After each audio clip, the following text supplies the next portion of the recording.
Hello friends, welcome to episode 237 of Storyteller Conclave. This is a show all about helping you run the best tabletop role-playing game that you can, whether you're a new storyteller or dungeon master learning the craft, or an experienced storyteller looking to take your game to the next level. I'm Sarah. I'm Rob. How are we doing, Rob? You know, I would say fair to mid. Well, it's simply better than I'm doing. You could say that you're doing okay, except for the fact that your work is pretty damn loaded. I'm just, it's a combination of two things. Is that I took a vacation, which was an error. It was not an error. That was my first mistake. It was not an error. I took a vacation, and I don't have a backup at work, so basically a week's worth of work just piled up, and I am still under that pile even now. Mm-hmm. And then at the end of my vacation, time changed, because that's a thing that happens. Mm-hmm. And now it gets dark at 5:30 here in Detroit. So, my seasonal affective disorder suddenly is now going, oh, the day is already over. You haven't even eaten dinner, and the day is over. Mm-hmm. You should prepare for bed, and you can start with work again tomorrow morning. Yep. And I have to, actively convince myself. I'm like, it's 6 o'clock. It's okay. The sun is down, but the night is still young. There is still time. I can relax. Yep. What is it? It's 5 in the afternoon.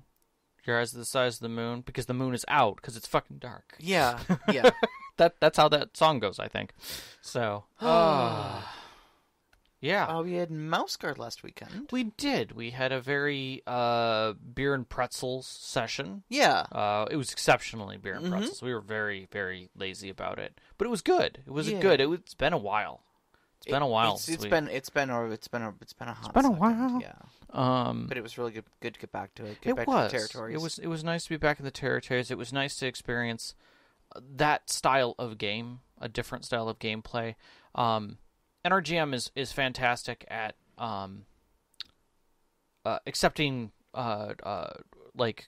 advice and stuff at the end of session. And yeah, sure. And we're very good about communicating it. For a beer and pretzels game, we come up with some great ideas. You know what I think it is? I think it's because, Matthew being I forget what his official title is, if he's a social worker, a therapist, but he's an MSW? Some sort of Masters of social work. Yeah, counselor, social worker, you know. So you kind of already know, what vibe he's working on.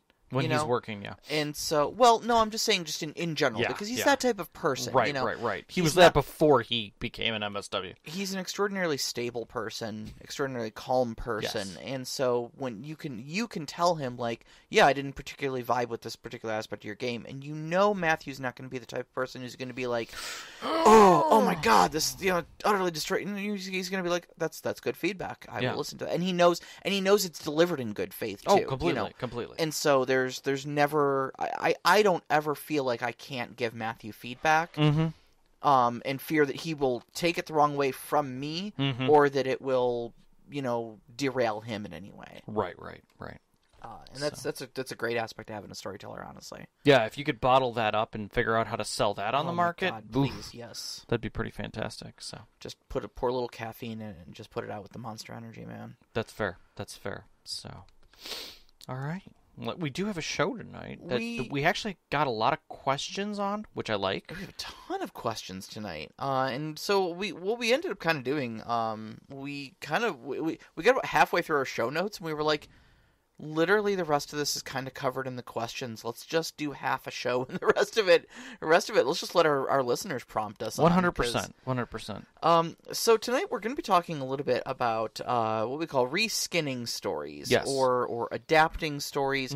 But basically, we've talked about this a bit before, especially when we're talking about coming up with ideas for your game, for your plot, and that is taking a movie or a book or something like that you've experienced before, and we say filing off the serial numbers of it, you know, just kind of removing identifying names, places, things like that, so that you're not just retelling the story. You know? It's not on repeat. Yeah, exactly. So it's not Luke Skywalker and Darth Vader, but maybe there's a hero and maybe there's an evil wizard. We'll get to that sort of thing. But doing that to kind of repurpose an already existing plot, Yeah, it was interesting, in the research of this, that I I had an idea of kind of where I wanted to go, but I really didn't have a great start point, to like a vector to come into it. And funny enough that it's Kaliki, right? Kaliki? Kilkie.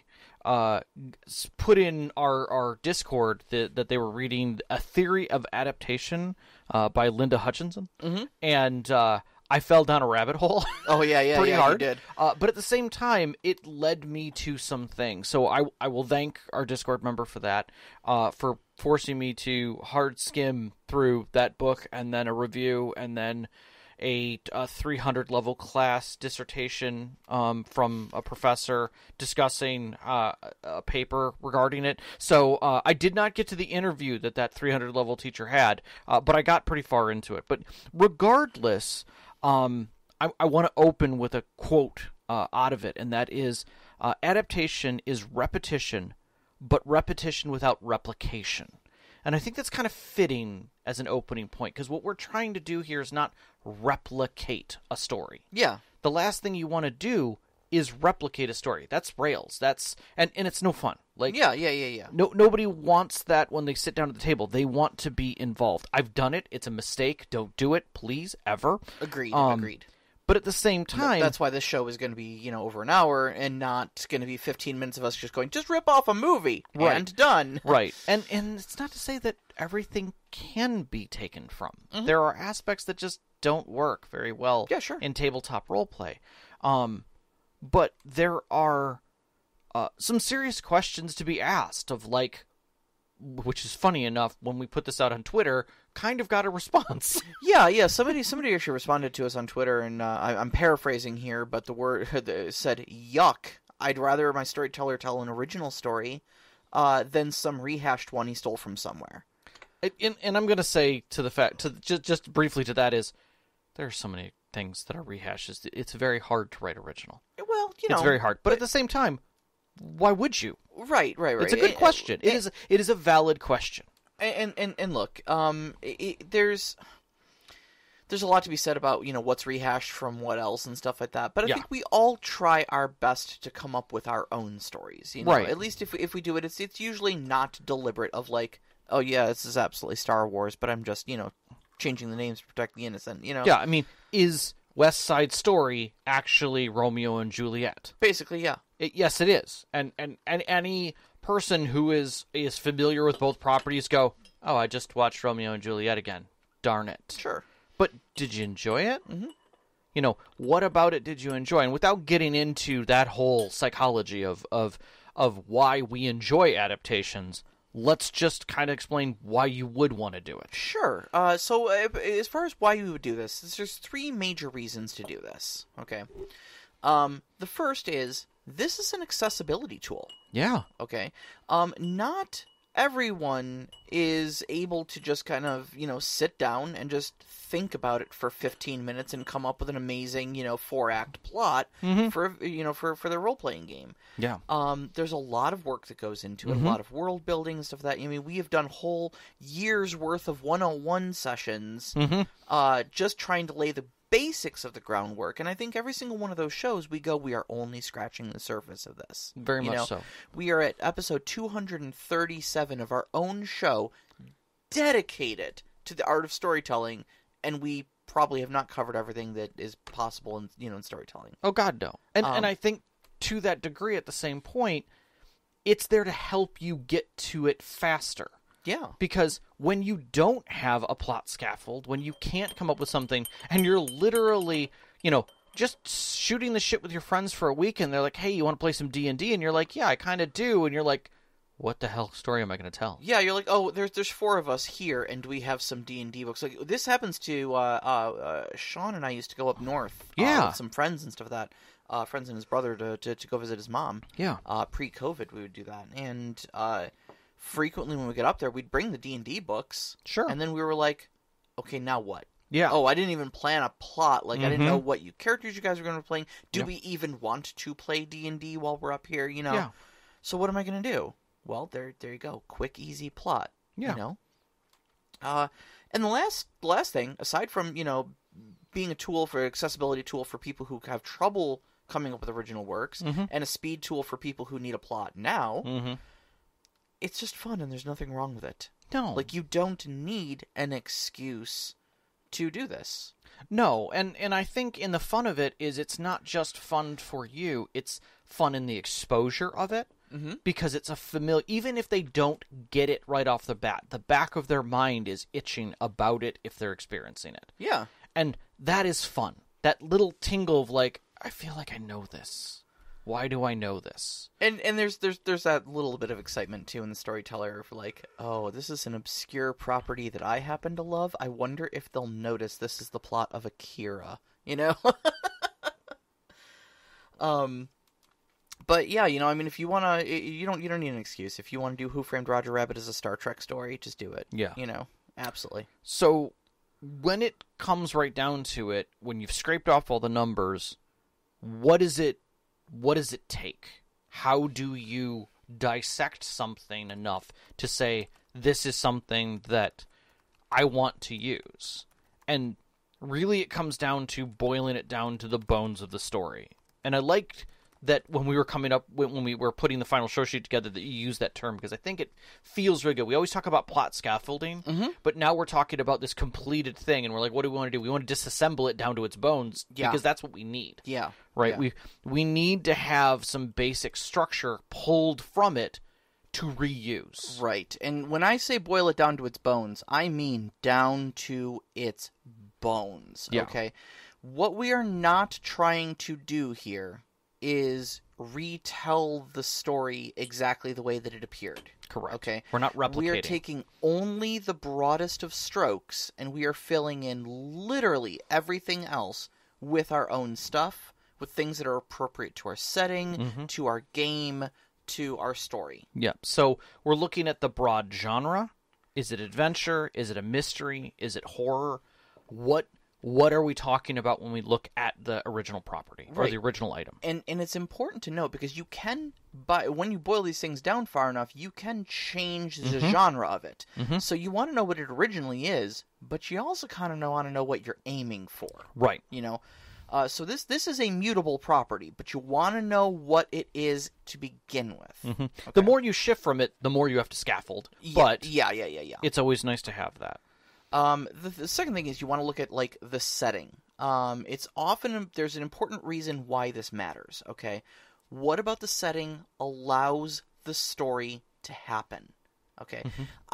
That sounds weird right now, but I promise we've got 3 great examples that we're going to walk you all through, and the very first thing is we're going to look at the unique aspects of the setting that allows the story to happen. Yeah, okay? and it adds a different piece to each part, but the setting is something that definitely needs to be examined. Right. And I think the final one is something that kind of presents itself as always, which is, what is the core challenge? What is the challenge that is being presented that ties everything back to that hook, that thing that pulls the characters into it? Exactly. Now, this is going to be typically the linchpin of your story, the thing that the whole story revolves around. So, like, Raiders of the Lost Ark only works if you have the Lost Ark. Once it's gone, story's over. Right. I mean, what are we fighting over then? It's just a bunch of indie punching Nazis, which I would watch for 2 hours. But Sure. But it would just be Indiana Jones and the lost teeth of a bunch of Nazis, not Lost Ark. That is fair. So, like, if you're adapting that story, what you need is not necessarily an arc. Obviously, that's way too specific. But what you need is a powerful artifact that's desired by both the antagonists and the protagonists. It doesn't matter what it is. Right. That example, Raiders of the Lost Ark is an elaborate game of Steal the Bacon. Yeah, right. In every single form. Yeah. So you just make the arc whatever it is appropriate for your story before you adapt it, but you just need to identify that that's the thing the story wraps around. What is that linchpin? That core challenge, whatever it may be, and then finally you have characters that are involved that are essential. Because you can peel away all the non-essential ones that don't make the connection to the hook. But there are always some essential characters that tie to that hook of the story and wrap with that linchpin. Now, they sometimes become less and less necessary, but they're necessary in the sense that they make the story what it is.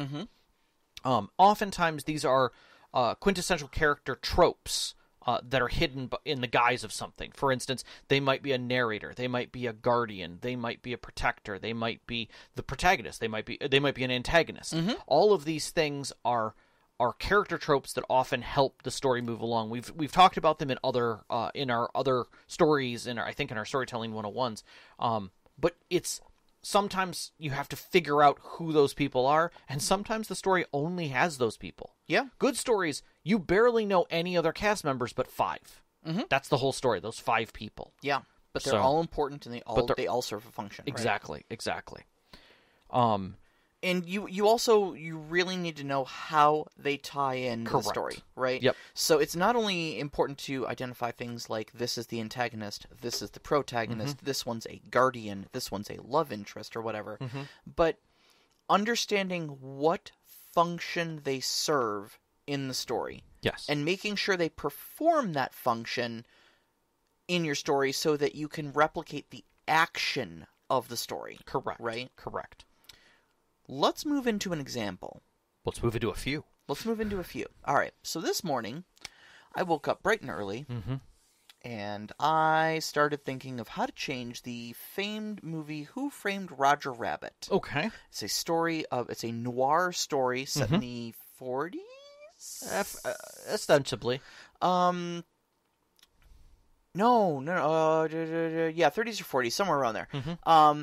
In Hollywood, mm-hmm. And it involves toons. There are cartoons that live and work alongside, and ostensibly the art of making cartoons is just like filming any other property. Only you're filming the cartoon characters instead of actually flesh and blood movie stars.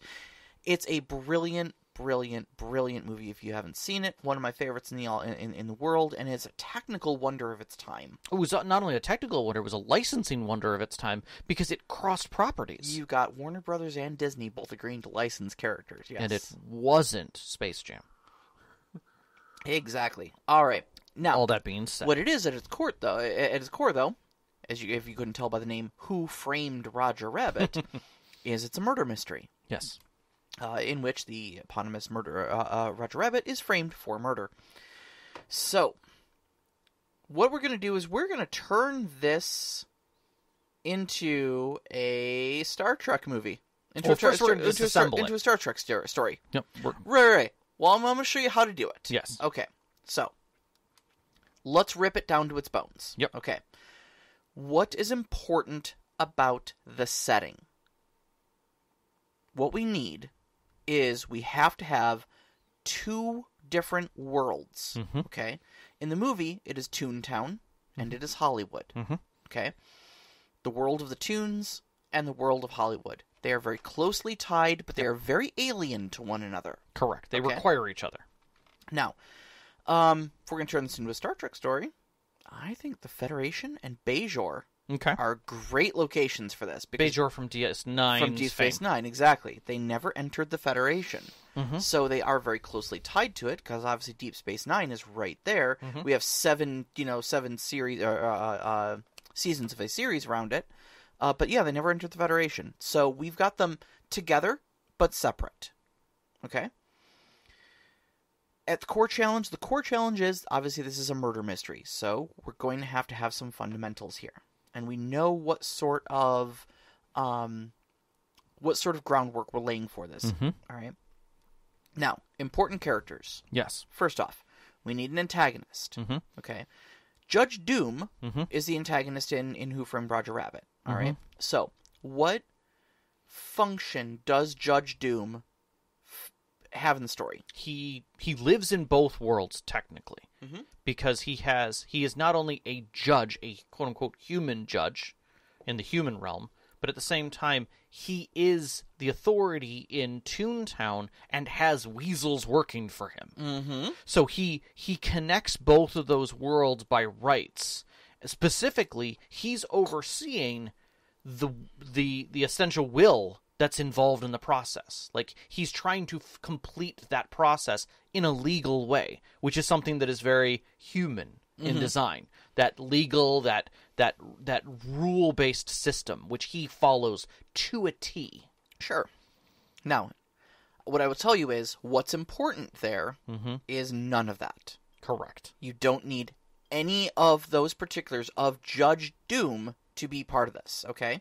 What we need, though, is someone who can straddle both worlds, okay? Lives in one and is part of the other. Yes. That's it. That is the barest essential, okay? He's also going to be the one that orchestrates the whole thing, because, spoiler alert for a very old movie, he does.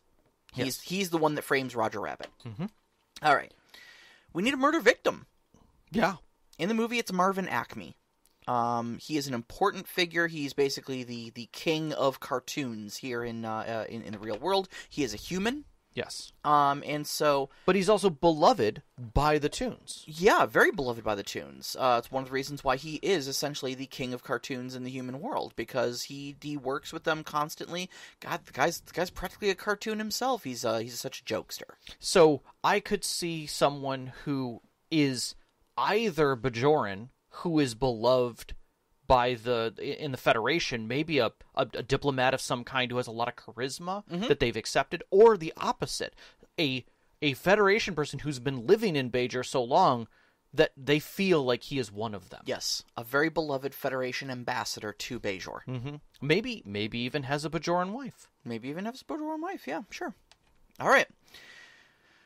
So, the next one we need the suspect to be framed. Okay? In the story, this is Roger Rabbit. Roger is an absolute moron. He's just a buffoon. Lovable buffoon. Yep. But he's a cartoon. I mean, of course he is. He's a worker. Yeah, and he's just a he's that type of cartoon like Wile E. Coyote. He's always the one taking the lumps rather than giving them. Yep. You know. Yep. That kind of translates over into how he is outside of working and whatnot. But again, none of that is really important to what his attitude is or whatnot. The important part is that when he is framed for murder, okay, he feels beyond reproach simply because he's far too innocent and it's not in his nature to have done so. Yes. Okay, so I would say that's the essential aspect we need in our suspect, is that they're framed, but we need people to look at them and go, that guy? Right. Like everyone that guy's does the that. murderer? Yeah, right. I mean, it all lines up, This happened, that happened, that happened, and now the ambassador's dead. Really, that guy. Yeah. Something smells fishy here. Right. Right. All right. Next important character we need is R.K. Maroon. A alternative, almost ostensibly mirror, not necessarily direct mirror, but of the murdered victim. Yes. Someone who is the same in the industry, at the same level, who almost has similar motives and probably is in question a little bit, but at the same time, like, wants what he had. At some level, wants that level of power and possibly his whole, in this case, his whole production company. Sure. He wants to accept it, but doesn't outright say it. Sure. I would say that's a good breakdown of R.K. Maroon. But boiled down to his bare bones, really, all we need him to function as, and this is the reason he's an essential character in this, is because we just need someone in authority who can give the PCs the job. Okay. And he serves the function of being blackmailed by the antagonist into setting things in motion. Yes. Okay. The antagonist isn't working directly. Because that would be too easy to trace back to framing Roger Rabbit. Okay. So he essentially pressures R.K. Maroon into doing this thing for him, into setting things in motion for him. And R.K. Maroon's not going to talk about it. No. Because this is blackmail. If he does, bad stuff comes to happen to him. And we never see Judge Doom out in the open. Right. All right. So what we need is a powerful human in authority, maybe like another ambassador or a wealthy businessman, Starfleet admiral or something like that. Definitely a Starfleet position would be a good one for that one too. Someone who can take the Starfleet PCs and say, "Hey, we need you to look into this." Yeah. Okay. Someone who can tell the Starfleet PCs what to do. Lastly? I think lastly. I would say lastly. I put weasels on this list, but I don't think they're essential. They're not essential. But they're fun. But I think they're essential in a different way, but we'll continue. Lastly, we need Jessica Rabbit. Mm-hmm. Okay, now Jessica Rabbit, I think everybody knows her. The sexy, suave, voluptuous... Femme fatale. Femme fatale in the red sequin dress.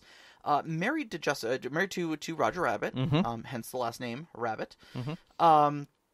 And she is an unwitting accomplice to the conspiracy. And she's tied directly to the suspect. Okay? Yes. Now, in the movie, what happens is she is also kind of blackmailed into playing patty cake with Maroon. with Marvin Acme. With Marvin Acme. With Marvin Acme. Okay. R.K. Maroon hires our protagonist, Eddie Valiant, to go and snoop basically through the window and take incriminating photos of Jessica and Marvin Acme together. Okay. They show these pictures to Roger. Roger becomes irate over seeing his wife with another man. And that very night, Marvin Acme is killed by dropping a safe on his head, which is a very Toon way to do things. Yep. And there's some other circumstantial evidence that kind of puts Roger at the scene. Right. And so yeah, you basically you're forced into a motive, and then this murder happens. Yep. Okay. That's all you need. That's all you need is these players to move in those specific ways. You need someone to get murdered. You need someone to tell the PCs, like, hey, look into this. Maybe your ship has some advanced scanners. We just need you to, there's some anomalous behavior going on here, or ask some questions, or snoop around, whatever. Get involved in some way. See this thing happening. Yep. You bring the evidence back. That person becomes irate. The target ends up dead. The ambassador to the Bajoran provisional government ends up dead. And now we have a murder mystery on our hands. Yep.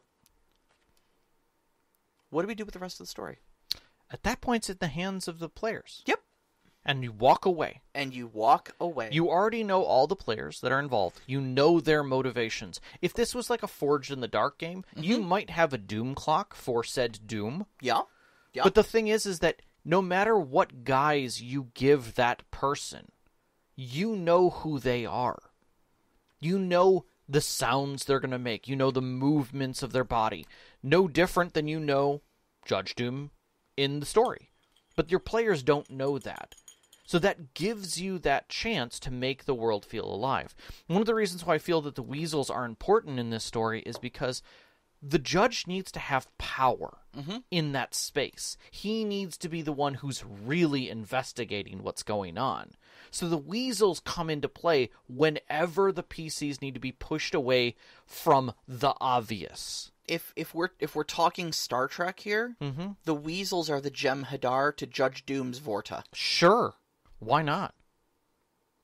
Because you need somebody. There's Beat Squad. Yeah. There's Muscle. Yeah. You need someone who's going to be there saying, we're here doing the proper investigation. Yeah. Why don't you take your drunk Federation selves away, since you have no teeth in this game. Yeah. And we'll take care of it for you. That type of thing. So it's necessary for the setting to show that there's a loss of, the Federation can't just roll up on this situation. It's not their situation to roll up on. So that's where we're talking about the setting itself has an effect on how the story can move and gives your players a certain sense of what's my next motivation that I'm allowed to do. Right. Where should I be stepping into this story? Who can I go question? And then you have it. Yeah, but you know where all the groundwork is, and you know who done it. Yep. So at that point, just run it like a normal murder mystery, and let the chips fall where they may. I love it all. All right, let's do another one. All right, a different one. No mystery on this one. This is one that I think we've talked about quite a bit in the past. Is Star Wars. Specifically, A New Hope. Star Wars, specifically A New Hope. And we're going to do it as contemporary fantasy. We're just gonna stick it into D&D. Literally file off the serial numbers. Yeah. As hard as we can until it's almost unrecognizable down to the bare metal. And that is, we have a setting where there is an evil wizard who is slowly taking control of the world. And why? Because he has a doomsday weapon in his castle. He does. Has an evil castle with a doomsday weapon. And strangely enough, there's a princess who knows how to destroy it, how to get rid of it. Right, and so this evil wizard has taken the princess captive. Correct. And now there's a good wizard who has found a message from the princess. Which finally received a message from the princess. Begging to be rescued. And so he is going to assemble his ragtag band of heroes, and they are going to assault the castle, rescue the princess, and destroy the doomsday weapon. Yep. Possibly confronting the evil wizard along the way. Quite possibly. And that is literally Star Wars A New Hope. Yep. There you go. Packaged with a neat bow. Mm-hmm. Now, that's probably as on the nose as you're going to get with one of these. Obviously, Star Wars is a very recognizable premise, but, it's still a good story. It's a basic plot. It's a very basic plot. It's a basic fantasy plot with a lot of extra guys wrapped around it. And how ubiquitous. I suppose it's probably more like in legend than it actually is in actual practice. Of how ubiquitous the whole rescue the princess from the dungeon sort of plot is in D&D. Yeah. But I think just in a very tropey way, I think when we think D&D, we're like, oh, slay the dragon, rescue the princess, Yeah. Well, okay, maybe it's not a dragon, maybe it's an evil wizard, but still. Yeah.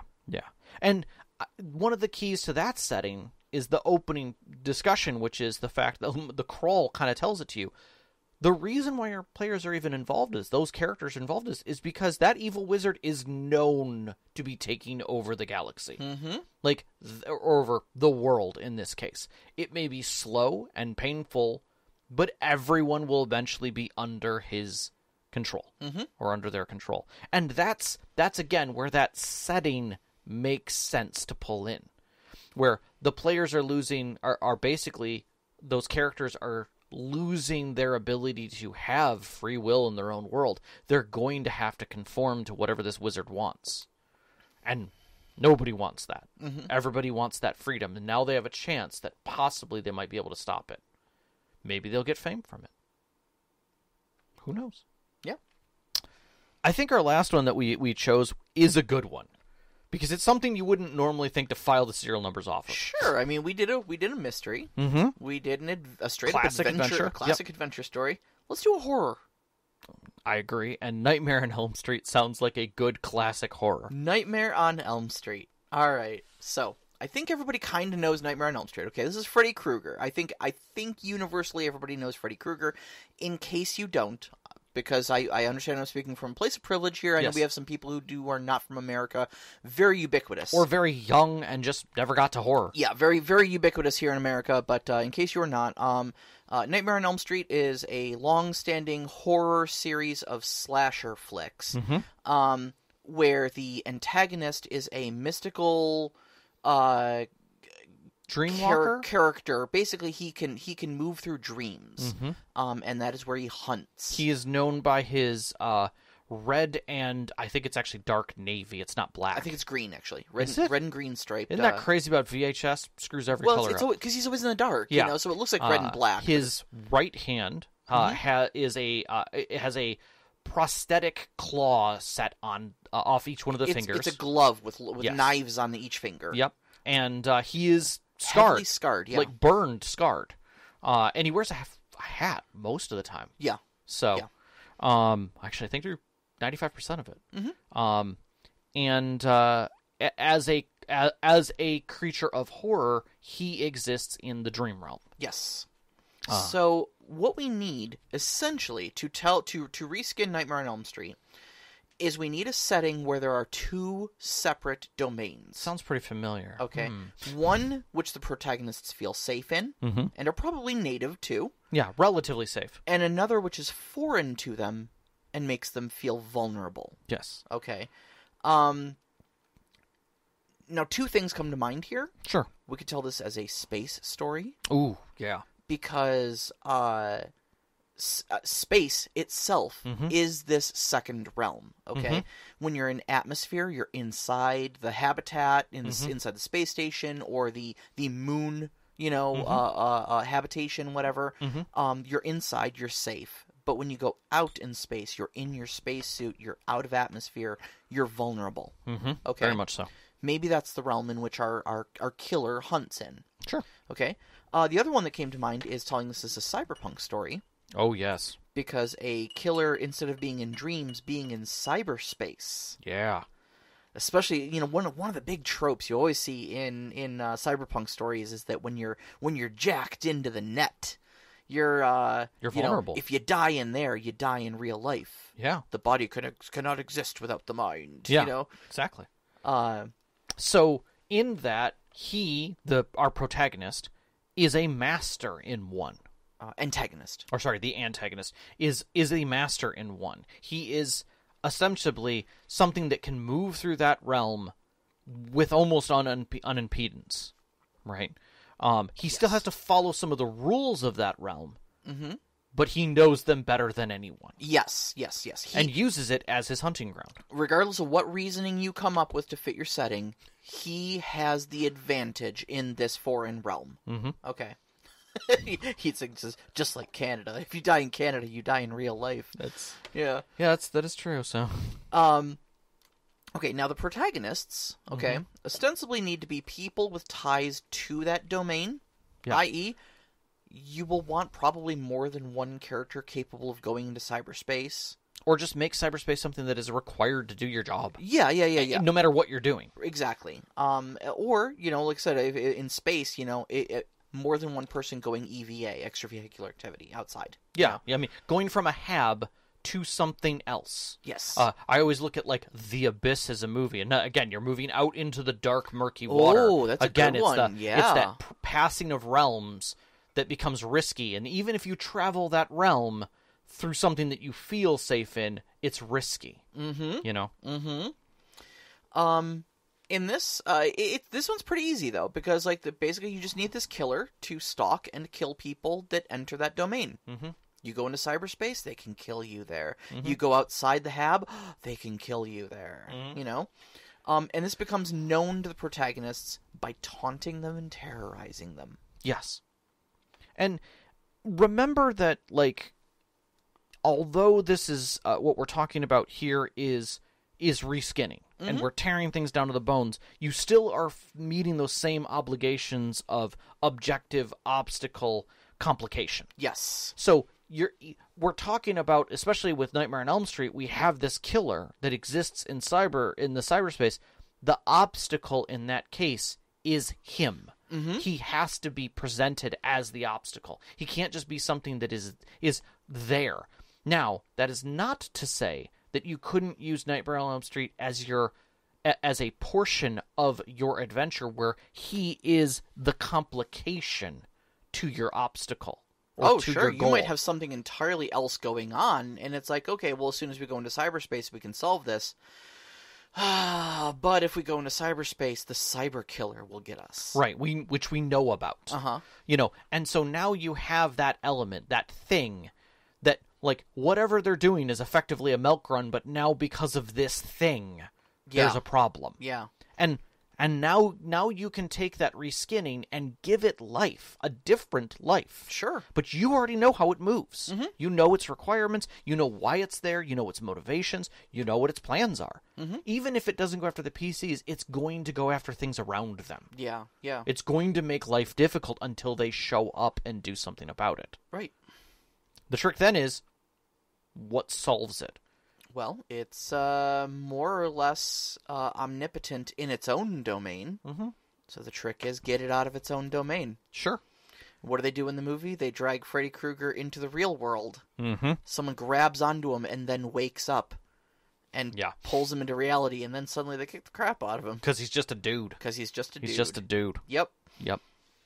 So we have some good questions. And I kind of want to hit the questions in here.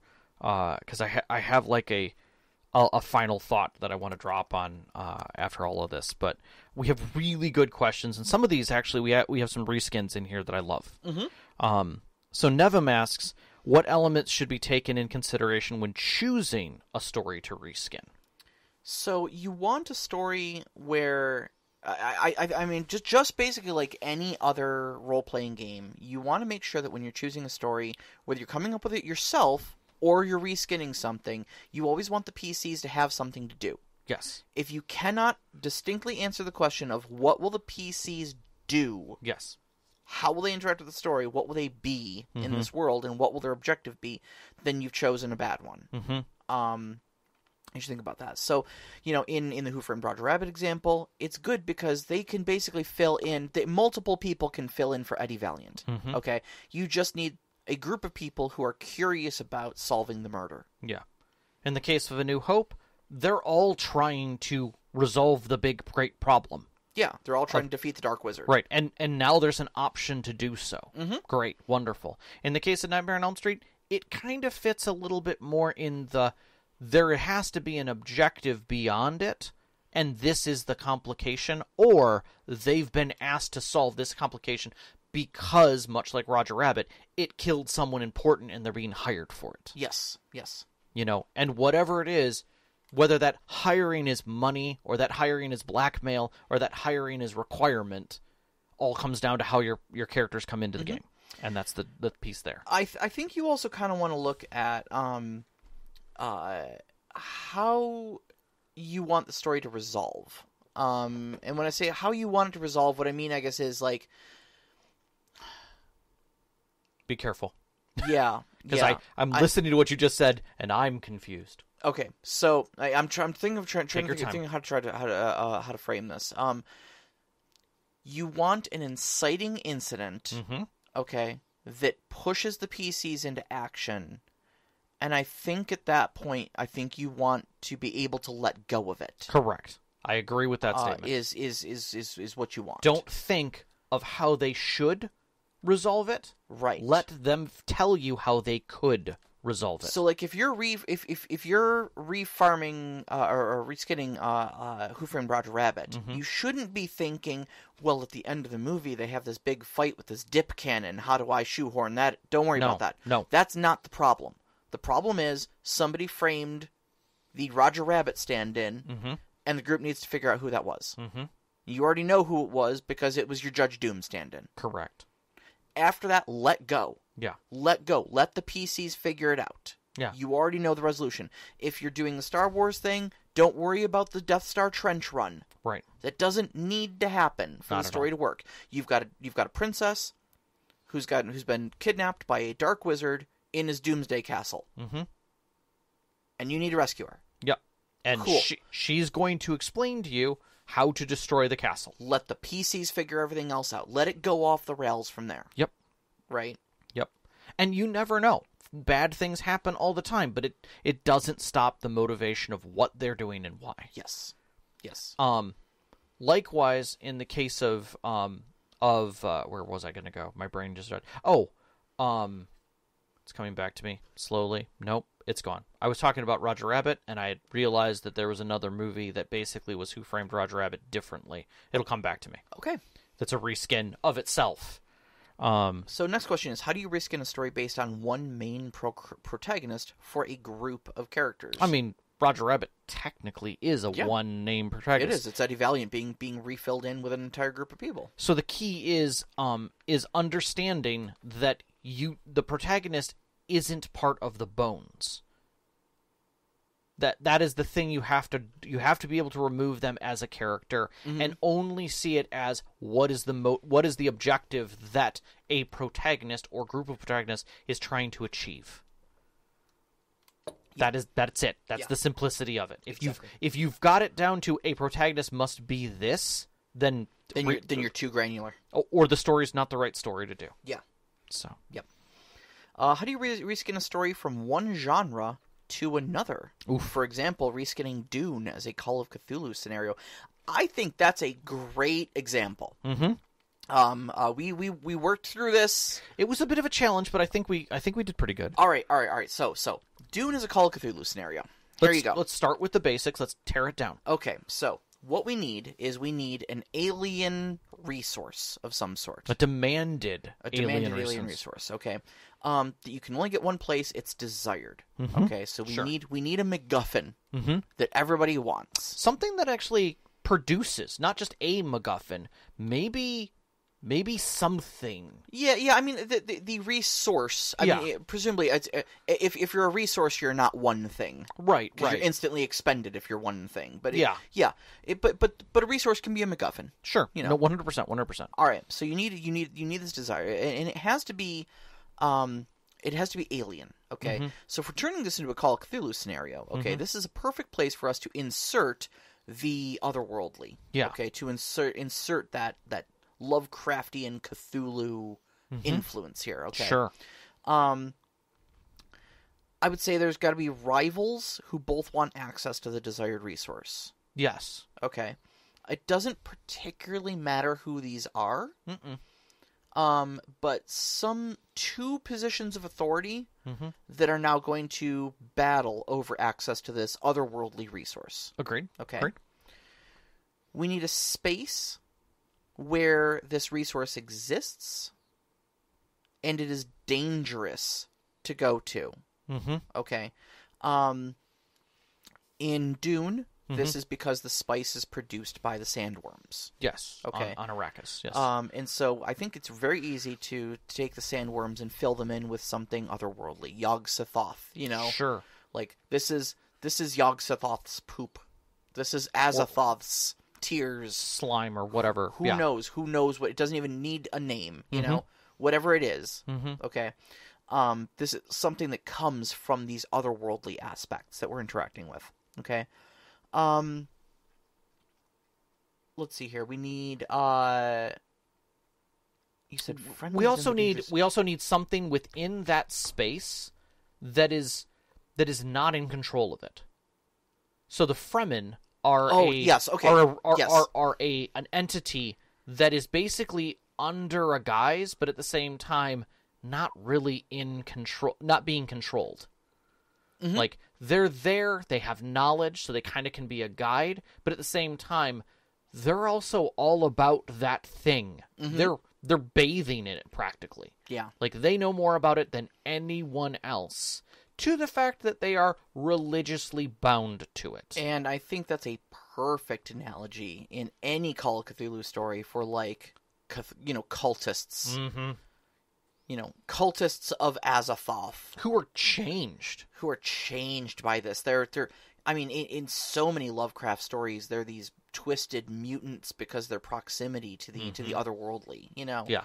And I think that's great. I often, like, if you don't go to the horror aspect of it, like, Hellraiser kind of puts it in that same genre, is that they're at that point where they are something else.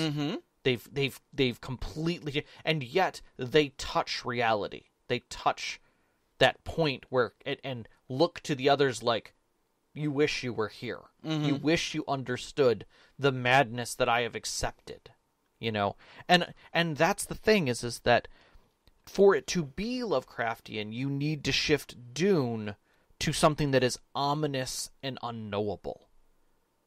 Everything needs to feel odd, and powerful, and just slightly out of reach the entire time.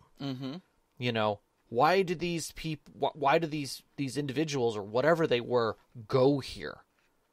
Were they always here? Were they created here? Ooh, like, all those questions can't be answered. Yeah. For it to be Lovecraftian. And yet they have all of this knowledge. And they're willing to give it. You know, you're like, oh. There's aspects of that in the last arc here of my own game, actually. You guys going to Apocrypha and mining it for its resource, and its resource is arcane knowledge. First thing that I was actually thinking about while we were doing it was Apocrypha, because it is very much that. Yep. All right, so Philly Fan asks, I'd be interested in seeing how you all would reskin the story of a journey to resurrect Gilliman following destruction of Cadia from Warhammer 40k. I've always been curious about how best to run a story where the party is saving or seeking the chosen one, instead of being the chosen ones, and this feels like the perfect template for building such a story. So you did provide, graciously, a podcast for us to listen to where they broke down the thing. Woof. I know Rob didn't. 40K is woof. Rob didn't get as much out of it as I did, but I didn't realize that Bricky had a podcast, and so I know that now. Yes. I'm familiar with Bricky, and I'm familiar enough with 40K lore that when they started name dropping like 8 different characters, I understood what was going on. I got enough of it, and I understood why they were building all of the information in it. Yeah. But the long and short of it is that there was a chosen one who eventually basically got severely, ridiculously injured, effectively and ostensibly killed, almost nearly killed. He's on life support. He's stashed away in life support. Yeah, like beyond the 40K life support of being put in a dreadnought. Mm-hmm. Like that's life support at one level. This is a totally different level. Right. This guy is messed, and they can't even like steal his gene seed good enough. Well, he's one of the firstborn, I think. Right. I think he's like the Ultramarine, like the literally the offspring of the Emperor. Ultramarine. Yeah. I'm trying to avoid saying Emperor's children because that's a faction. Correct. But but yes, no, the original gene seed, yes, if you will. Yes. And they're like concerned, like they need him to fix a problem. And there's a group who are definitely not human, who are like, hey, we have a way to bring him back. And they're all like, you're not cool. 'Cause you're not us, and go the hell away. Yeah. And then they're like, by the way, this door just opened, and a lot of bad things just poured through that you really need to get rid of. How about now? And they're like, okay, maybe now is a better time to ask, but we can't ask you. And they're like, fine. Well, okay. So basically, what happens? You got 3 factions. Right. Okay. You've got you've got the machine dudes. Sure. Who are like, hey, we got a plan, and we got this gigantic suit of armor. We'd also like to meet our alien friends over here. And the humans are like, why are the aliens here? Kill the aliens, kill the aliens. And they're all like, and don't. The aliens are like, we're here because we worship this dope-ass god of death that allows us to, like, resurrect and cheat death constantly. You have a super soldier over there on life support. Who should be dead. And we've got a badass suit of armor fit for him. Here's the plan. We kill him, and our god of death resurrects him. He puts on the armor, he gets to cheat death, and becomes the ultimate unkillable super soldier. You dig. And they're like, okay, first off, you're aliens, so we just want to kill you. Yeah. And hell no to literally anything you say. Right. If you said the sky was blue right now, we would shoot you for heresy. And then turn it red. But also, no, any plan that involves you killing our super soldier bro who's on life support over there is a big no. Right. And screw you for even suggesting it. Right. Then, unfortunately, the enemy attacks, and in the chaos, figuratively and literally, of that attack, they went, they're all distracted. What if we just did it? Mm-hmm. It's better to ask forgiveness than permission. So let's just put him in the box. Let's just put him in the box and then kill him. Yeah. And then they do, and the humans are all like, "Grr, arg, I hate you. We're gonna kill you for ever laying a finger on the." Oh, wait. Oh, he's back. Oh, he's alive. Yeah. Oh, you weren't kidding. You could resurrect him. Yeah. Oh, and he's wearing the cool armor. Oh, and he just single-handedly won the fight for us. Yeah. And pretty much all fights here on Forward. Neat. All right. Maybe you're not so bad. We're gonna give a nod of respect and allow you to walk away instead of killing you. Right. And that's the story. That's the whole story. So, a reskin of that, you could grab aspects of it. But I don't think it's a plot. It is not because... It's a scene. What is the objective for the players? I think the objective is, this is kind of what he's asking about, what Philly Fan's asking about, is doing a plot where you're seeking the chosen one rather than being the chosen one yourself. So, I did that. But what I did was I had you guys seek the parts of the chosen one. The armor. In my 7th Sea game. Yeah. So in mine, the Hierophant was long since dead. But he had given up all of the pieces of his armor, and the only thing that would bring his people together is seeing it as a whole piece. As seeing the armor with the weapons and the gauntlets all on on someone. Yeah, and whoever collected the whole set basically gets to be the ruler of the whole land. Would be recognized as it. Yeah. And that was the key, is the only way we were going to put Eisen back together was to put the armor back on Eisen in Eisen and rebuild the Empire, rebuild its country from that point. So in many ways, you could grab aspects of a story like that where the players are there helping see something through. An Arthurian legend, if you will, where the players play the part of assistance to to Arthur, to the creation. Effectively, they could be the Knights of the Round Table. In essence, yeah, Arthur. Sure. I think so. And the chosen one, who is not yet chosen, retrieves these individuals who he knows are necessary. He has been told by his grand wizard that came to him and helped him find the sword, the one thing that makes you understand, or the hammer, that tells you that he is the rightful heir, right? And he's come to you to say, I know your future. I've seen it. You have to be the ones to help me. There can be no others. And that sets the tone. Then at that point is, what is the objective that he cannot achieve alone? Yeah. And that's it. Then set some complications and life moves on. Yep. And boom, you've got adventure. That's right. Well done, everybody. All right, so Kilkey asks, what is considered the actual core for reskinning a story for interactive use? So you still have your adventure components. Yeah. You have to have those. But when you're reskinning, you have to tear it back to those basic components. You have to understand what they are. You have to know what's important about the setting, what's hooking your players involving the setting. You have to know what the objective is, what's obviously the objective for your players to be doing. And you have to know who is the important things within the setting, or the who or things are important within the setting that move them with that objective. Yes. Boil it down to the bare minimum to make the inciting incident and all players involved, and there you go, and just let go. Please let go. Please let go. And then what are some useful break-off points for making a story more your own? Literally anything after the inciting incident. Yeah. You should let go of that as soon as humanly possible, because we are reskinning and using these stories for a great jumping off point, but that's all they are. Yeah. Okay? Once you jump off a diving board, it ceases to be part of your swimming adventure. Also, I will say this. Things that can make it your own is also changing, not necessarily the vector, but the tone of a character. Sure. Maybe you didn't want Darth Vader to be James Earl Jones. Maybe you saw Darth Vader could be, I don't know, Rick Moranis. I dare say it's very important to make these characters your own. Like very much so. You shouldn't be trying to recreate Darth Vader. There's already a Darth Vader. Yeah. You should be creating your own evil wizard. He has a doomsday weapon, you know this much. He's willing to use it, and he's kidnapped the princess to stop her from telling anybody who's going to how to disassemble it. But he hasn't killed the princess. No. Why hasn't he killed the princess? Maybe he's got some honor. Maybe she's got some leverage. Maybe he's compromised in some way. I don't know. But these are questions that could make this character your own.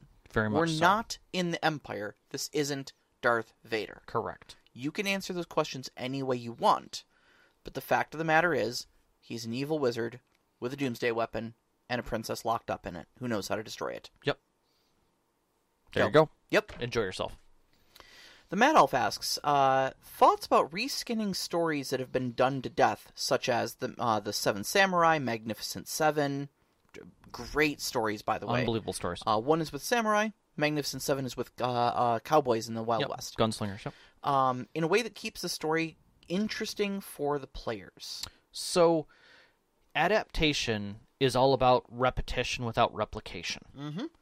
And there's a lot that has to do with fidelity within that. And the closer you get to replication, the more concerning the fidelity becomes. Because people expect things the closer you get to replication. So the art of adaptation is stepping away from the replication. Keep the core, change enough aspects. And one of the greatest things that Samurai 7 does, or Seven Samurai does, or as I said, Samurai 7, which was a different one, does, is even if you keep the original core story, farmers in an area are being overrun by mercenaries who are evil and taxing them and stealing from them, and you are there to you are being asked without pay, effectively, to protect them out of pity, just out of pity. Sure, much out of pity. Regardless if those people are other fighters, samurai-esque, ninjas, whatever you may want to put them as, or giant mechanized robots, right? Oh, God, Battletech Magnificent 7. Have you seen Seven Samurai? No, I haven't, but I have seen Magnificent 7. Right, so Seven Samurai is just that. Yeah. It's actual samurai. One is actually steam-powered. It's a long story. But it's the exact same story as Seven Samurai done in anime. With giant robots. Yeah, sure. And it's fantastic. Yeah. It's absolutely fantastic. But the thing is that it is made its own by the alterations. Yes. By the acceptable alterations. So when you make it recognizable and your players recognize it, they can certainly smile at that level of fidelity, but know that it is different. Yeah. And it's theirs. It's their choice now. I always think back to the story I think gets told the most, even more than Magnificent 7.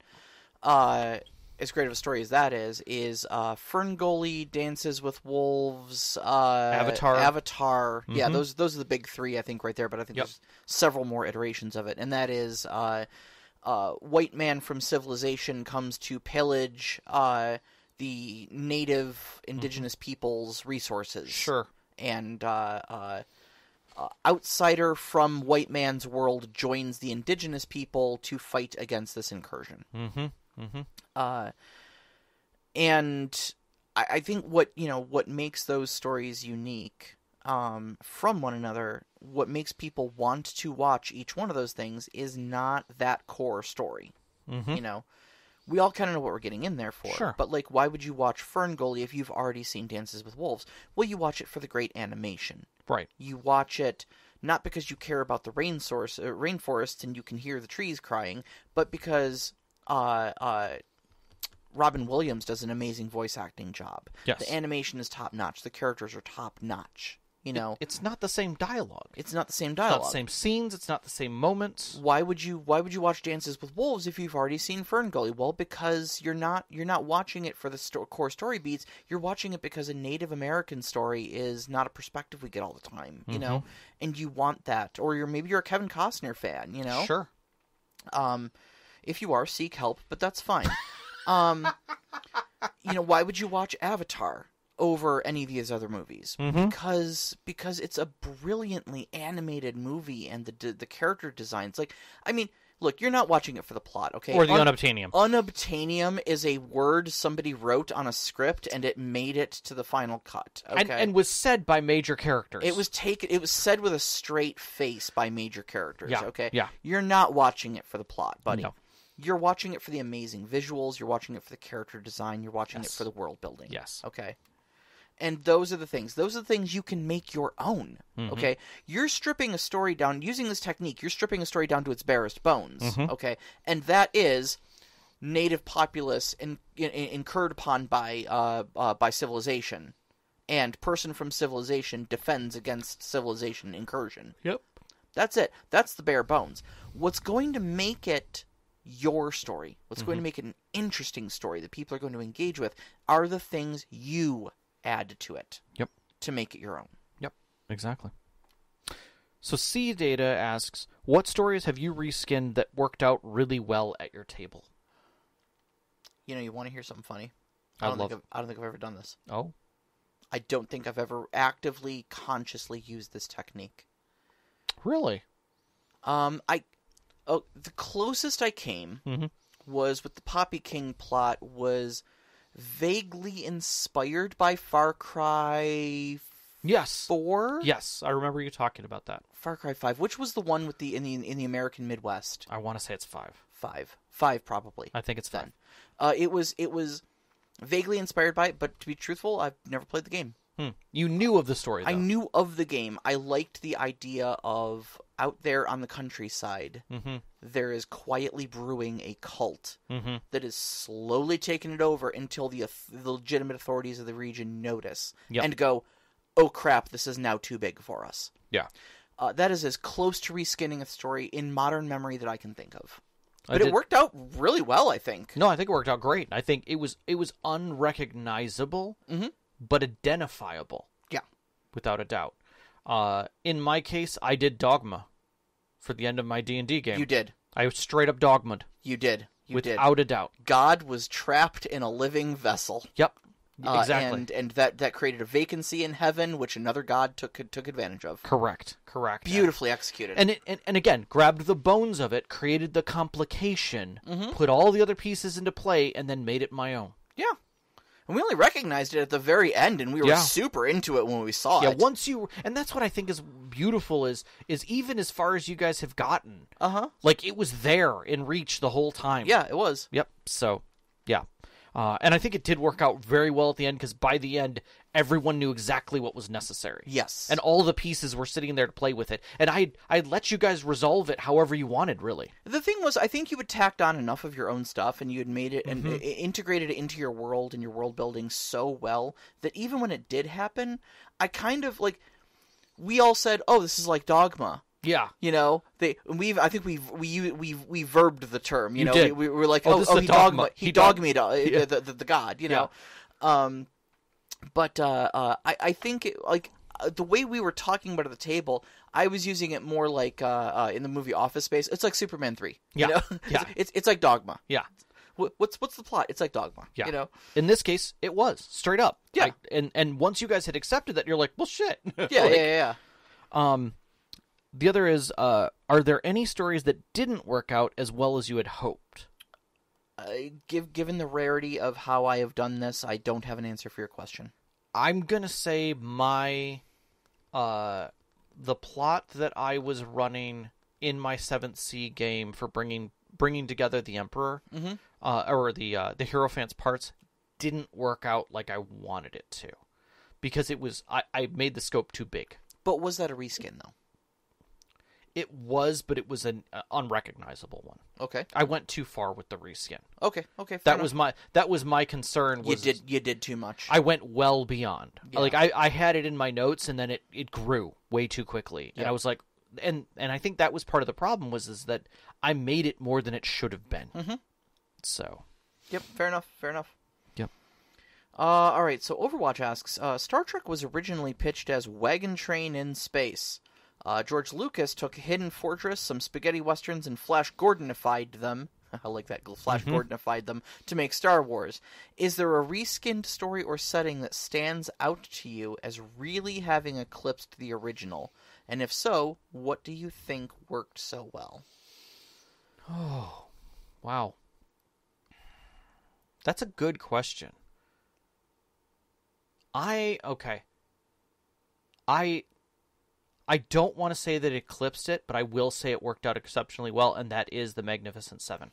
I felt that it was such a recognizable adaptation, and yet the story felt compelling as the original. Yeah. It's powerful, and it's beautiful in that sense. So I liken that. I definitely liken that. I really have to give this one a lot of thought because I know there are a number of stories that are clearly reskins, without a doubt are reskins, of prior stories that stand out in my mind. I'm having a lot of trouble thinking of one that is actively a reskin. I mean, I'm thinking of like various adaptations of Romeo and Juliet. Mm-hmm. It's one of my favorite Shakespeare works. And the Claire Danes, Leonardo DiCaprio modern day gang war one. That was beautiful. It's beautiful, but it's not a reskin. It is the original. It's just Romeo. In fact, it is probably more faithful to the source material than most other. I mean, definitely more so than West Side Story. Although West Side Story was again beautiful as all get out. I'm really having trouble because I don't think I can, like, the way you phrase, like, the wagon train in space being Star Trek, Lucas taking Hidden Fortress, some spaghetti westerns, and Flash Gordonifying them being a reskin. I'm not sure I'm seeing past the existing facade of a lot of these stories. Like, I wouldn't look at Star Trek and say that was a reskin. Mostly also, I don't know Wagon Train, It was. I would definitely agree with that. I kind of see where, Flash Gordonifying some spaghetti western stuff and some, fantasy. Like, I think once Star Wars was explained to me as it's just D&D in space, you've got wizards, you've got laser swords, you've got magic spells, rogues, scoundrels, strange monsters. Agreed. Then I kind of get it, but I don't know that I'm seeing the bones of a lot of these properties the same way you are. Yeah. There are definitely some that have come up in my mind, and I can't think of them right now, that I felt were incredible retellings, but it took me a while to realize what it was. Yeah.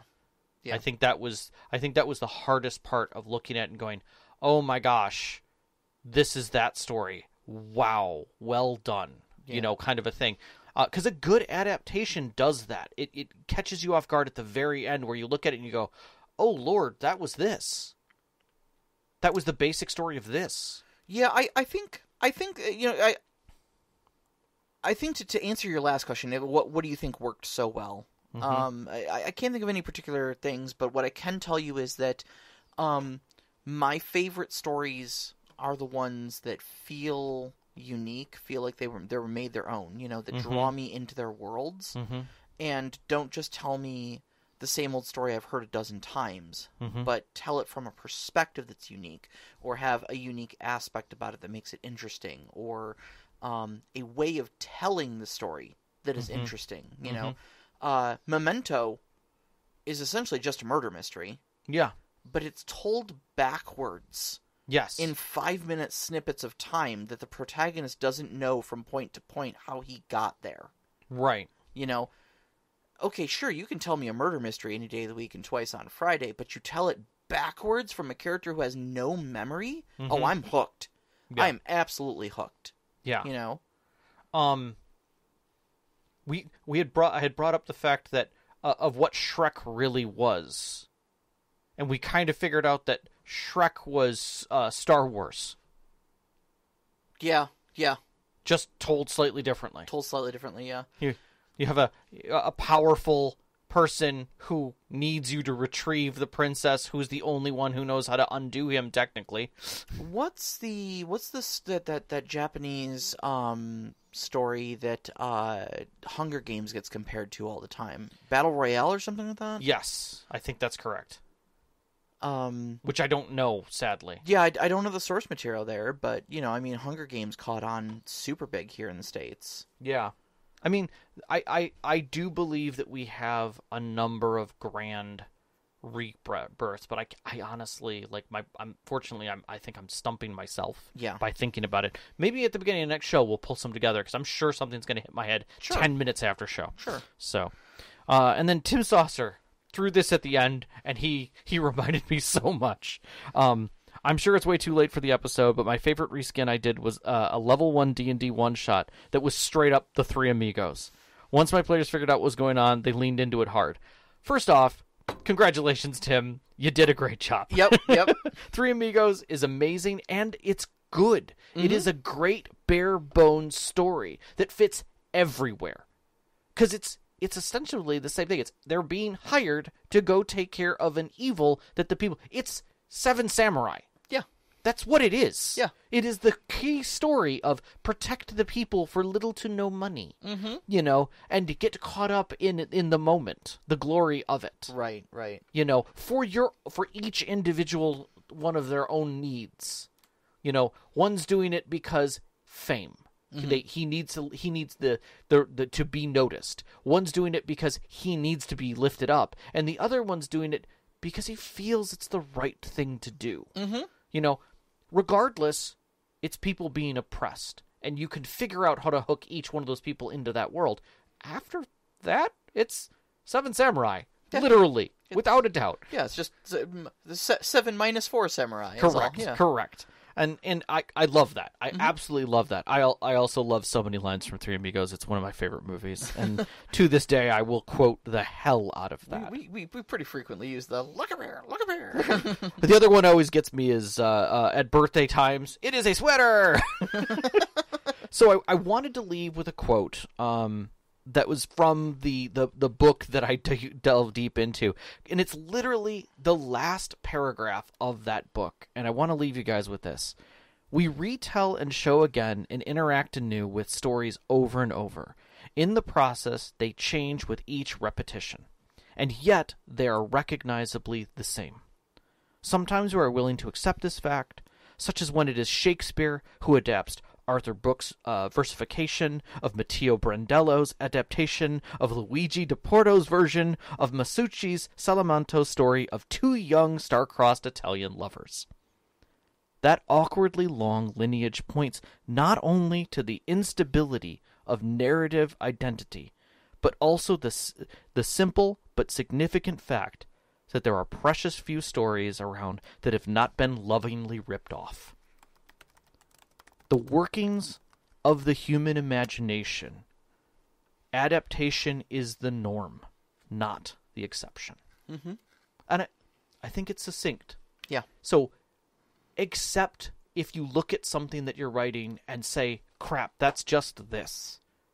Yeah, it is, because you love it. Yeah. And that's fine. And is this, I'm not sure if you caught it or not, but basically Shakespeare ripped off someone who ripped off someone who ripped off someone who ripped off someone.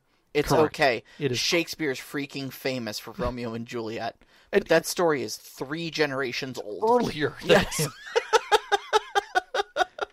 It's in how you tell it. It's in making it your own. And ultimately, it's just about having fun with your friends at your table at the end of the day and having a good time. These are role-playing games. Don't think too hard about them. Exactly. In the heart of stealing things. In the heart of stealing things. Well, while we're on the subject of thieving from various properties here, next week's topic is the game mechanics swap meet. Yes. We are looking at game mechanics outside of their games. Yes. That are just fun, useful, express something in a unique way that you may want to pull from its various source into your own game if you have need for such a system. And sometimes it can be a pivot point for you to explore something in storytelling that you've always wanted to do that the system you're currently working with doesn't incorporate. Yes. In a short point, do you need to add fear to your game? Well, there's a mechanic for that. Yeah. So. Exactly. Alrighty, you can find us on Twitter at st_conclave, on Instagram at st_conclave. Listen to us live every Wednesday night, 7 p.m. Eastern Time on mixlr.com/storyteller-conclave. And join us up on our Discord. We'd love to hear from you there. Shoot us some great questions. We had some great questions this week. We'd love to have that again every week. So join us up on our Discord. You can find that link on our Twitter as well as our website, storytellerconclave.com. We'd like to thank our Patreon members, especially our name members who help us out every single month. Knox in the Box, Subjet, The Arcane Asylum, Veteran, Hulaboo, Sam, Sean, and Sparkle Motion. We truly appreciate all your support. Our pre-show music is by Arcane Anthems. You can find them at patreon.com/arcaneanthems or on Instagram at Arcane Anthems. Our intro music is Beyond the Warriors by Geefrog. You can find them at geefrog.bandcamp.com or on YouTube Music. And our outro music, which you're hearing right now, is Only Our Footprints in the Sand by Midair Machine. You can find them at freemusicarchive.org. And a big shout out, as always, to our families, Vicky and Sean. Thank you so much for loving and supporting us. All of our friends who sat at our tables to give you these great stories to share with you. And every single one of our listeners. We love you guys so much. Love you guys. Good night. Good night.